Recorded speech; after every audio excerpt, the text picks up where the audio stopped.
Welcome back to Bourbon Riders. In today's first pour series, we're going to try the Redwood Empire Pipe Dream. Now this is from the Redwood Empire Whiskey Distillery, bottled in Sonoma County, California. Not really known California for their bourbons, but this has won some awards. It got 94 points in the Tasting Panel magazine. It won a double gold at the SIP Awards in 2020, and it won a double gold at the San Diego Spirits Festival in 2019. So this was recommended by a friend of mine at the wine store. If you watched our episode 4 in Hunt of a Unicorn, this was our consolation prize because we didn't find a unicorn in episode 4. So this was under $40. I think it was like $33.99. And like I said, it was recommended by the clerk in the wine store. So the product is called Pipe Dream. And according to the website, it's named for the 14th tallest tree on the planet. Pipe Dream is our first bourbon whiskey. Pipe Dream bourbon is made from barrels aged between 4 and 12 years with a high corn mash bill. Smooth and complex, it is a true sipping whiskey. And they give you some information about it, which is, pretty good. And if you go to their website, redwoodempirewhiskey.com, you can read more information about this. So we're going to pop the top on this thing and see how it tastes. So let's see what kind of action we got here. Pretty nice. In a sea of short, boxy, and round bottles, occasionally I like to see what is to me a traditional whiskey bottle, very long with a long neck.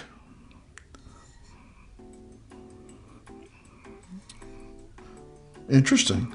Of course, I always say that, don't I? They're all interesting, aren't they? So, let's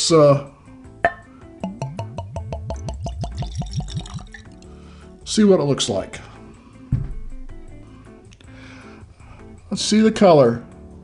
Nice medium amber. A little bit of oil, not too bad. Nice coating, not too heavy.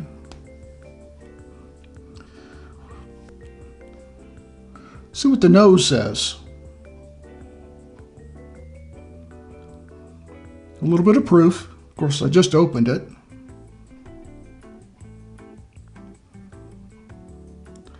Oh, I can't, it smells familiar, but I can't name. I know. Kind of smells like a Four Roses. You know how Four Roses got a very floral scent to it? Very floral aroma. It reminds me of Four Roses. Not very deep in the sugars or molasses or maple syrup. No, it's more fruity, more florally, a lot like a Four Roses. And I had Four Roses single barrel like 2 nights ago, so I remember the smell of that. What does the website say? It says powerful nose with sweet maple, vanilla, and a hint of honey. And I just said a minute ago I didn't smell maple. And I don't. But now, when they say vanilla and honey, I definitely pick up the honey. Maybe a little vanilla, but to me, it's more floral. What do they say about the palate? Rich, deep, and complex with roasted pecan, vanilla, and lingering char and woody notes. Smooth with a hint of black pepper on the finish. Okay. Not really a big black pepper on the finish guy, but we're going to try it out here.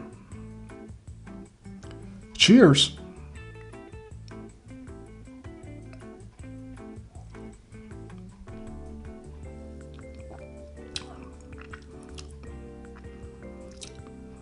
A little bit of spice up front. I would say that I pick up a little oakiness in the vanilla. I'm not picking up the pecan. And the fruit that I smelled in the aroma, I'm not that didn't translate. That didn't pick up at all. And I would say there is a hint of black pepper on the finish. So, brown sugar, vanilla, oak, and black pepper on the finish is what I taste. Let's try it again.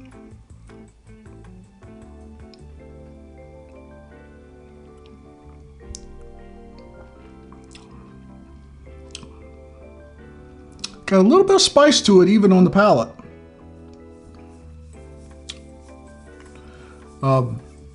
But the spice is not a baking spice, and I'm looking at the mash bill, and it's 75% corn, 21% raw rye, and only 4% malted barley.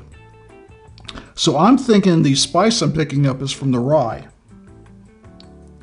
Now, I don't like a lot of high rye bourbons, but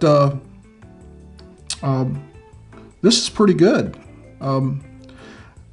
It's kind of funny. The aroma is like Four Roses single barrel, but the taste is like Russell's Reserve 10-year. Now, this is a blend of 4 to 12-year-old barrels, so you do have some age in there, and you really don't know what the percentages are, but it doesn't taste like real young. But certainly it doesn't taste, to me, it doesn't taste like a 10-year-old either. But I like that they give you that information up front. It's always kind of nice to know what the mash bill is. A lot of these companies just won't tell you. I'm just like, does it really matter? I think a lot of people that are connoisseurs or just are really serious bourbon drinkers like myself, we kind of like to know those things. Hint, hint, industry, tell us about your mash bill.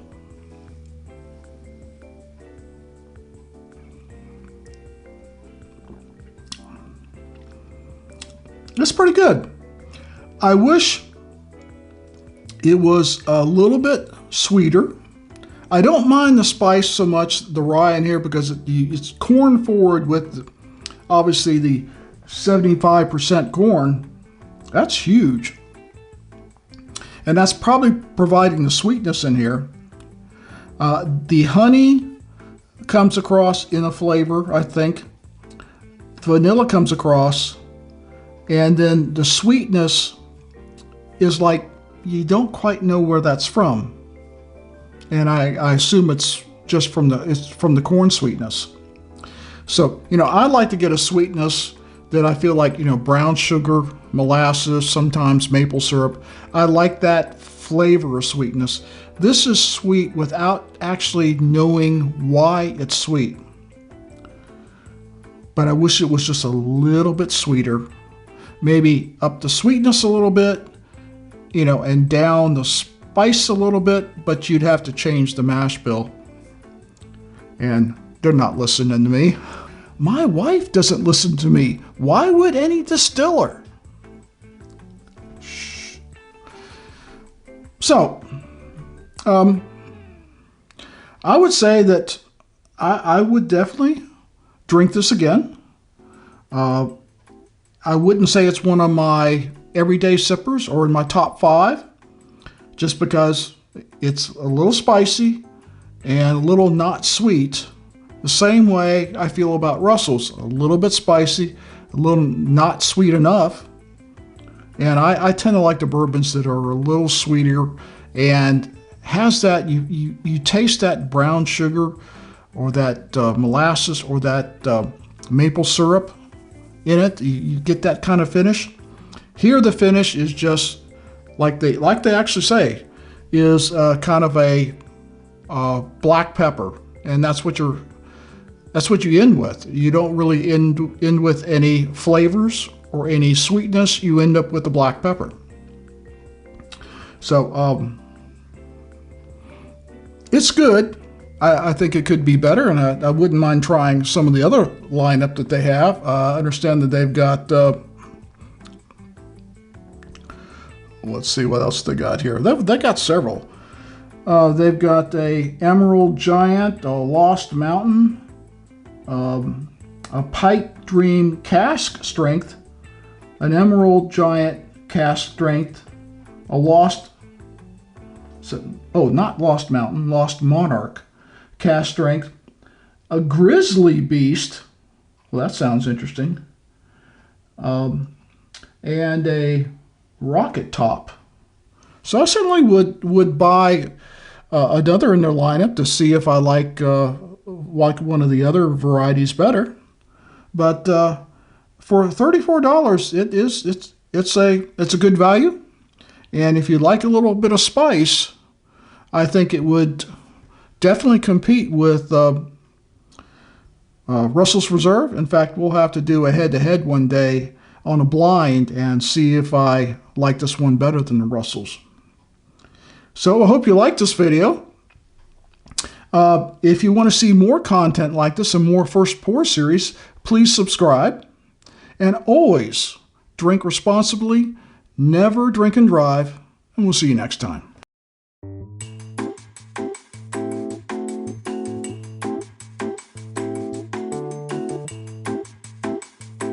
My wife doesn't listen to me. Why would any distiller?